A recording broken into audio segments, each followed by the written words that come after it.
हम इस समय जंतर मंतर में मौजूद हैं और लाखों की संख्या में लोग यहाँ पर हैं। सरकार के हजार प्रयास करने के बाद कि उन्होंने धारा 144 लगा दी, मेट्रो बंद कर दी, 50 तरीके के नियम लगाए कि प्रोटेस्ट की परमिशन ली नहीं गई, ये है वो है, उसके बावजूद भी यहाँ पर लाखों की संख्या में भीड़ है, लाखों लोग यहाँ पर उमड़े हैं।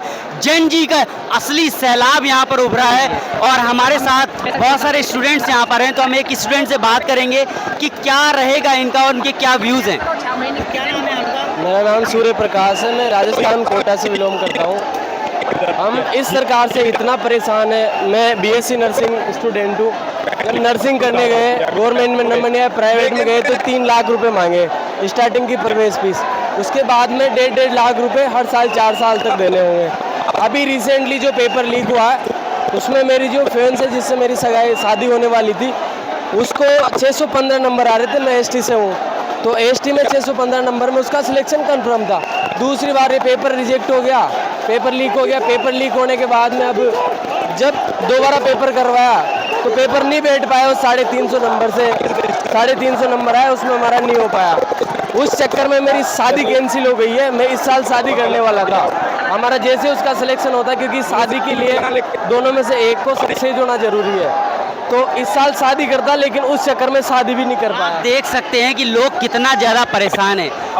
किसी की शादियां टूट रही हैं, किसी की शादी हो नहीं पा रही है, किसी की नौकरी छूट रही है, किसी की नौकरी नहीं मिल पा रही है।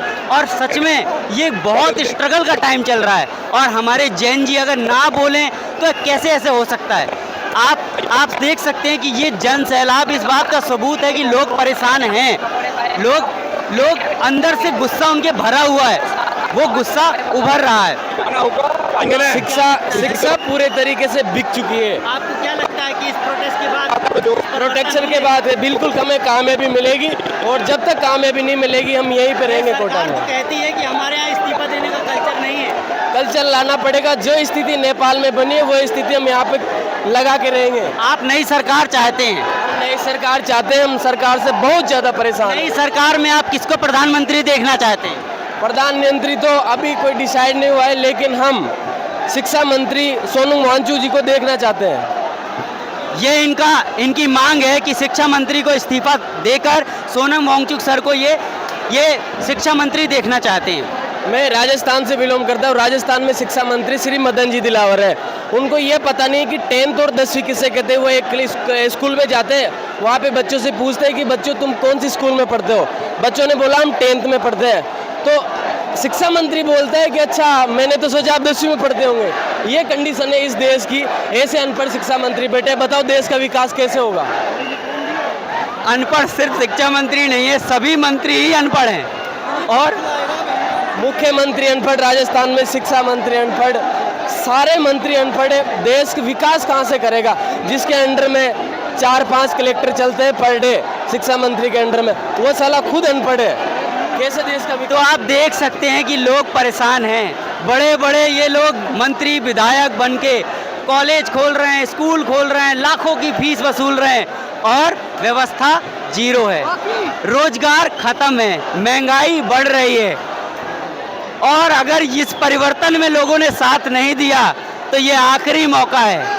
मैं सिर्फ ये चाहता हूँ जिसका जमीर जिंदा है वो लोग यहाँ पर खड़े हैं, जो घर पे है उनका जमीर मर चुका है। जिस प्रकार पहले 150 साल तक गुलाम रहा था, जो घर पे बैठे हैं वो इसी गुलामी को झेल रहे हैं। उनको यही पता नहीं क्या गलत हो रहा है क्या सही हो रहा है। और व्यक्ति को जब तक सही गलत का पता नहीं चलता वो कुछ नहीं कर सकता।